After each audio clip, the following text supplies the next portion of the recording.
Hi friends, welcome to my Kerala trip day 5 vlog.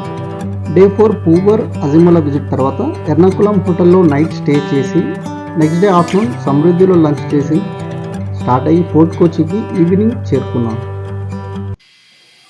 Fort Kochi history, beach view, trading culture, Chinese fishing, water మెట్రోలో చాలా famous.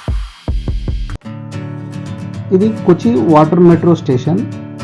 కొచ్చిలో కొత్తగా వచ్చిన modern transport system.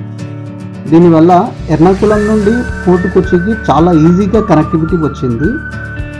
టూరిస్ట్కి చాలా మంచి experience. ఈ Chinese fishing nets చాలా years క్రితం చైనా ట్రేడర్స్ తీసుకొచ్చిన టెక్నిక్ ఇది.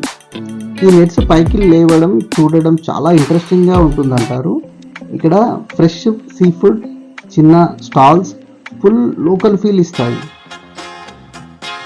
ఇక్కడ సముద్రంలో భారీ షిప్స్, డీజిల్, ఆయిల్ వంటి వాటిని తీసుకెళ్లే ట్యాంకర్స్ ఉంటాయి. కొచ్చి ఫోర్ట్ ఇండియాలో ఒక ఇంపార్టెంట్ ట్రేడ్ సెంటర్ కావడం వల్ల ఇక్కడ షిప్పింగ్ యాక్టివిటీస్ కంటిన్యూస్గా జరుగుతూనే ఉంటాయి. ఫోర్ట్ కొచ్చి అనేది పోర్చుగీస్, డచ్, బ్రిటిష్ పాలన చూసిన ఒక హిస్టారికల్ ప్లేస్.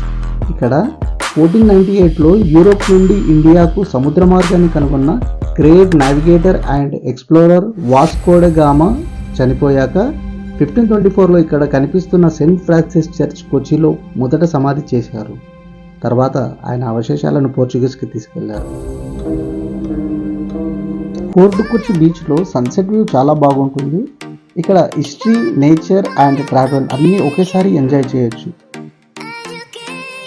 ఈ బీచ్ మాకు రిలాక్సింగ్ ఎక్స్పీరియన్స్ ఇచ్చింది. నెక్స్ట్ వీడియోతో కలుద్దాం. Please like, share, subscribe, follow and support for more videos. Thank you.